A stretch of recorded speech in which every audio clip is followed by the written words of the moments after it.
हुकूमत का तैयबा गुल स्कैंडल की तहकीकात के लिए कमीशन बनाने का फैसला। इंक्वायरी कमीशन आजाद और शफाफ होगा। घिनौने जुर्म में मुलव्विस अफराद के खिलाफ कार्रवाई होगी। शफाफ इंक्वायरी के तहत सब कुछ अवाम के सामने रखा जाएगा। वजीर इत्तलात मरियम औरंगजेब की मीडिया से बातचीत।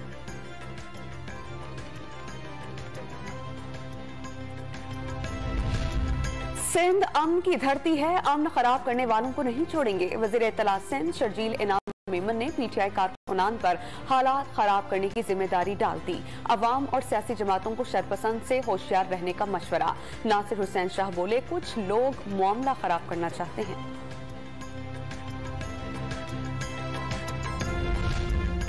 सिंध के वजीर तवानाई इम्तियाज शेख, कार शाही सैयद और जीए सिंध महाज के रियाज चांडियों से राबता। सिंध में लिसानी फसाद की साजिश नाकाम बनाई जाएगी। तीनों रहनुमाओं का मुश्तरका बयान।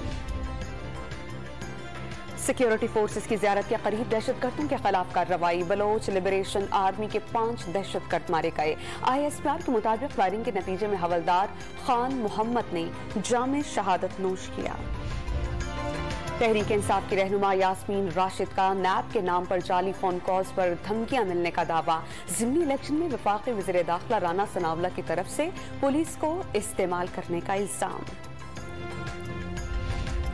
ज़िमनी इलेक्शन से कबल नून लीग को धचका। रुकने पंजाब असेंबली फैसल न्यासी ने इस्तीफा दे दिया। तहरीक इंसाफ में शमूलियत इख्तियार कर ली। स्पीकर पंजाब असेंबली परवेज इलाही ने MPA फैसल न्यासी का इस्तीफा मंजूर कर लिया। साबिक वफाकी वजीर मजहबी अमूर हामिद सईद कासमी का ज़िमनी इलेक्शन में PTI की हिमायत का ऐलान। ज़िमनी इंतखाब शफाफ न हुए तो जमहूरियत खतरे में पड़ जाएगी। शाह महमूद कुरैशी की प्रेस कॉन्फ्रेंस।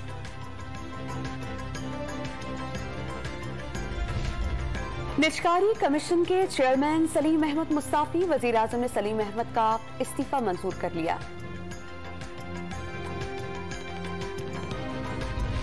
लाहौर में यूनिवर्सिटी तालिबा के मुबैना अगवा का ड्रॉप सीन। 20 साला लाइबा ने जुनैर अली से 4 जुलाई को शादी कर ली थी। निकाहनामे की कॉपी सामने आ गई।